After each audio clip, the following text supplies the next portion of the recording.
Hi friends, কেমন আছে সবাই? এই তো আরেকটা নতুন ডেইলি ব্লগ নিয়ে চলে আসলাম। শ্বশুরবাড়িতে আজকে শেষ দিন, মানে আজকে চলে যাব।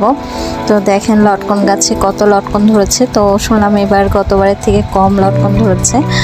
আর এই যে আম গাছে আম ধরেছে, এই আমগুলো খুব একটা মানে মিষ্টি না, দেশি আম, মানে আচার টাচার করলে ভালো লাগে। মরিচ গাছে মরিচ, তো মানে আমাদের তো এর আগের ব্লগগুলোতেও দেখেছেন বাড়িতে যে অনেক গাছ টাছ আছে।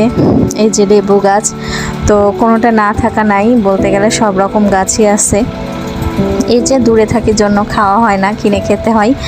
তো এই যে পুট্টু সোনাটা উঠে গেছে, সোনা বাবাটা। ও এত মিশুক, মানে এত মানে কিউট একটা বাচ্চা, মানে কান্নাকাটি খুব কম করছে। ওই নতুন জায়গা দেখে একটু একটু, তাছাড়া সবার কোলে আসা, সবার সাথে মিশা, মানে অনেক কিউট একটা বাচ্চা। তো এই যে এখন সকালে চা করা হয়ে গেছে, কেউ দুধ চা কেউ র চা, মানে যে যেরকম খায় খেয়ে মানে খাওয়া দাওয়া করে দুপুরে আজকে তো সবাই একসাথেই রান্নাবাড়ি হবে। এই যে সব কুটা বাছা চলছে এখানে, আমিও টুকটাক একটু করে দিয়েছি সকালের রান্নাবাড়ি শেষ করে। সকালের যেগুলো মানে সকালে তো আমরা আলাদাই খাইছি।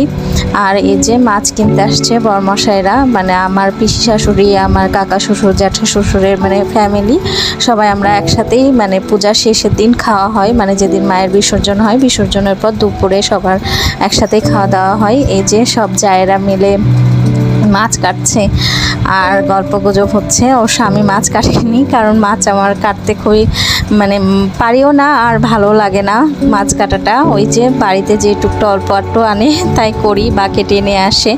তো এখন এই যে সকালে রান্নাবাড়ি হয়েছে, ডাল, আলু সিদ্ধ, ভাজা, তো এগুলো দিয়েই খাওয়া হবে সকালে। সবাই এখন একসাথেই খাবো।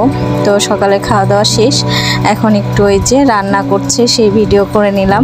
হ্যাঁ, এখানে ডাল হচ্ছে, তারপরে লাউয়ের ঘন্ট মাথা দিয়ে, তারপরে ছোট মাছ দিয়ে চচ্চড়ি, বড় মাছ, মানে অনেক রকম আইটেমই করা হয়েছিল। তো এই যে ভাতও উঠাই দিয়েছে। তো এই ফাঁকে মানে এই রান্না চলছে এখানে, তো একজন রাঁধুনি নেওয়া হয়েছে। আর ওই দেখেন বরমশাই, ও কিন্তু বাড়িতে আসলে মানে ভালোই কাজ করে। আর কি বলবো, দেখায় না করে জানি না, কিন্তু করে, ঢাকাতেও করে বললে। আর এই দেখেন আমার শাশুড়ির গেদাকে তার ভাগ্নি মানে রাই হচ্ছে কাজলের ফুটা দিয়ে দিয়েছে।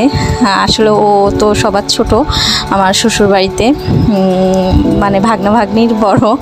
তো এই তো অনেক রান্নাবাড়ি হয়ে গেছে, আর এখন মানে চচ্চড়িটা করে নিচ্ছে। সবাই মানে মোটামুটি খাওয়া দাওয়া শুরু হয়ে গেছে। আর বিসর্জনও তো হয়ে গেছে, বিসর্জনের ব্লগটা তো আলাদাভাবেই করা হয়েছে। এখন সবাই খাওয়া দাওয়া করছে।